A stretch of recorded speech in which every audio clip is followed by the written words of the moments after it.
안녕하세요. 팔란티어 얘기하면 MMDP라는 기술이 꼭 나오잖아요. 이름만 들으면 되게 거창한데 이게 대체 뭔지, 특히 제로 카피라는 게 실제로 어떻게 돌아가는 건지 오늘 제가 아주 쉽게 한번 파헤쳐 보겠습니다. 팔란티어가 이 MMDP, 그러니까 멀티모덜 데이터 플레인을 설명하면서 내세운 슬로건이 정말 야심찹니다. 바로 이거예요. Any storage, any compute, any model, anywhere.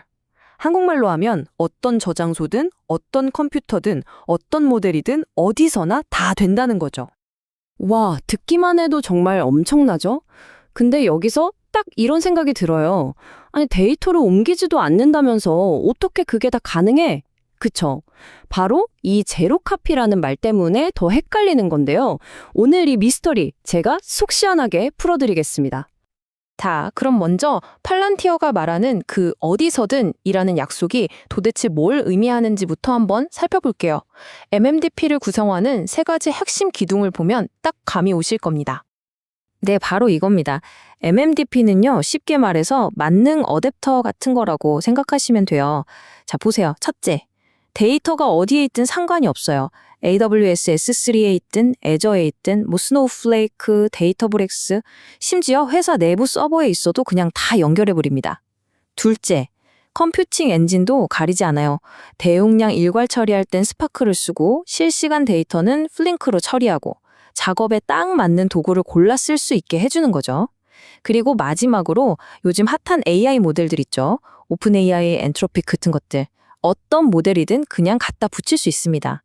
핵심은 뭐냐? 기존에 쓰던 시스템을 다 갈아엎을 필요가 없다는 거예요. 그 위에 살짝 얹어서 모든 걸 연결하는 거죠. 자, 이제 오늘의 하이라이트입니다. 아마 가장 궁금해하셨을 부분일 텐데요. 바로 제로 카피. 도대체 복사를 안 한다는 게 무슨 뜻인지 한번 제대로 뜯어보겠습니다. 여기 표를 보시면 차이가 확 느껴지실 거예요. 옛날 방식은 어땠나요? 데이터를 쓰려면 일단 우리 시스템 안으로 복사를 해와야 했어요. 그럼 똑같은 데이터가 여기저기 생기고 관리도 힘들어지죠? 근데 MMDP는 완전 달라요. 복사하는 게 아니라 그냥 가리키기만 하는 겁니다. 원본 데이터는 저기 그대로 두고 저기 저 데이터 있어 하고 위치만 알려주는 포인터를 하나 만드는 거죠. 이렇게 가리키는 시스템의 핵심 기술이 바로 버추얼 테이블이라는 겁니다. 이름 그대로 가상의 테이블인 거죠. 이건 절대 데이터 복사본이 아니에요. 그냥 데이터브릭스나 스노우플레이크 같은 다른 시스템에 있는 원본 테이블을 가리키는 일종의 주소 정보, 바로 그 포인터일 뿐입니다. 자, 그럼 이제 모든 게 연결됩니다. 이게 진짜 중요한 포인트인데요. 데이터는 팔란티어의 플랫폼, 즉 파운드리 안에 저장되는 게 아니에요. 그럼 어떻게 보냐고요? 사용자가 이 데이터 보여줘 하고 요청하는 그 순간, 바로 그때 파운드리가 원본 시스템에 직접 가서 실시간으로 데이터를 조회해서 가져오는 겁니다. 필요할 때만 실시간으로요. 이 가리키기 방식, 즉 포인터 방식의 장점이 뭘까요? 어마어마합니다. 첫째, 똑같은 데이터를 여기저기 복사해둘 필요가 없으니까 비싼 저장 공간 비용이 확 줄어들겠죠? 둘째, 복사하고 동기화하는 시간이 없으니까 딜레이가 없어요. 그리고 마지막으로 제일 중요한 거, 내가 지금 보고 있는 데이터가 언제나 원본에 있는 가장 따끈따끈한 최신 데이터라는 게 보장된다는 거죠. 네, 여기까지 들으시면 또 이런 질문이 생기실 거예요. 알겠습니다. 데이터 연결은 잘 되는 거 알겠는데, 그래서 이걸로 어떻게 비즈니스에 써먹을 수 있는 의미 있는 시스템을 만들죠? 하고요. 맞아요. 바로 그겁니다. 그냥 여기저기 흩어져 있는 원본 데이터를 가리키기만 한다면 그건 그냥 데이터 덩어리일 뿐이잖아요.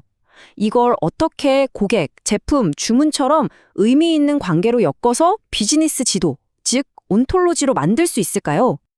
그 비밀은 바로 이 3단 구조에 있습니다.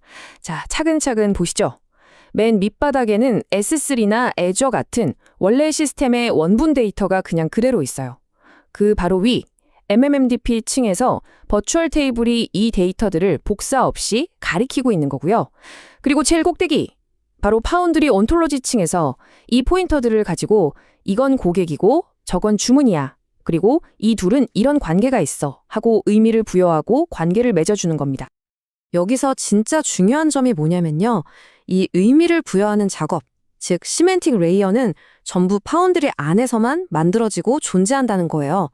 원본 시스템은 그냥 원래 있던 그대로 단순한 데이터 테이블만 가지고 있어도 상관없습니다. 모든 마법, 모든 의미 부여는 파운드리가 알아서 해주는 거죠. 자, 지금까지는 정말 좋아 보이죠?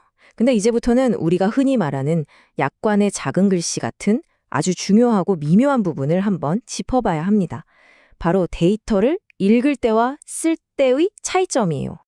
이거 정말 많이들 궁금해하시는데요. 좋아요. 파운드리에서 데이터를 보고 분석하는 건 알겠어요.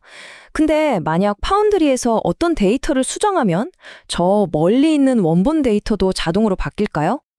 이 표를 보시면 답이 나옵니다. 데이터를 읽어오는 건 우리가 계속 얘기했던 버추얼 테이블, 즉 포인터로 실시간으로 바로바로 돼요. 하지만 데이터를 원본에 다시 써넣는 건 얘기가 좀 다릅니다. 이건 웹훅이라는 별도의 방식을 써요. 이건 뭐냐면 파운드리와 원본 시스템의 문을 똑똑 두드리면서 저기요, 이 데이터 좀 이걸로 바꿔주세요 하고 API로 요청을 보내는 것과 같아요. 그러니까 기본 설정으로는 원본을 절대 건드리지 않고요. 만약 원본을 바꾸고 싶으면 그런 기능이 가능하도록 따로 설정을 해줘야 한다는 뜻입니다. 그럼 따로 설정 안 하면 수정된 내용은 어디로 가냐고요? 파운드리 안에 있는 라이트백 데이터셋이라는 별도의 저장 공간에 따로 기록이 됩니다. 원본은 전혀 건드리지 않고 그대로 안전하게 남아있는 거죠. 이게 기본값이에요. 아주 안전한 방식이죠. 자, 지금까지 좀 기술적인 얘기를 많이 했는데요. 그래서 결론적으로 이 MMDP라는 게 현실 세계에서 진짜로 해결해주는 건 뭐고 또 반대로 해결해주지 못하는 건 뭔지 딱 정리해드릴게요. 이게 아주 중요한데요. MMDP가 뭘 해결해주냐? 바로 연결의 문제입니다. 여기저기 흩어져 있는 데이터를 비싼 돈 들여 이사시키지 않고도 하나로 묶어주죠. 그리고 기존 시스템에 그냥 꽂기만 하면 되니까 도입의 장벽도 확 낮춰주고요. 하지만 MMDP가 해결해주지 못하는 것도 명확합니다. 첫째, 데이터 품질 문제. 쓰레기 데이터가 들어있는 소스에 연결하면 보이는 것도 쓰레기겠죠? 이건 해결 못해줘요. 둘째, 온톨로지 설계의 문제. 데이터를 어떻게 의미 있게 엮을 것인가 하는 그 어려운 고민은 여전히 사람이 해야 할 몫이라는 겁니다. 자, 오늘 이야기를 마무리하면서 여러분께 이런 질문을 한번 던져보고 싶습니다. 이제 기술적으로는 데이터가 어디에 있든 연결하는 게 가능해졌잖아요. 그렇다면 어쩌면 이제 우리에게 남은 가장 큰 숙제는 데이터에 어떻게 접근할까가 아니라 그렇게 연결된 데이터의 품질을 어떻게 보장하고 거기에 어떤 의미를 부여할 것인가가 아닐까요? 이제 진짜 게임은 여기서부터 시작되는 것 같습니다.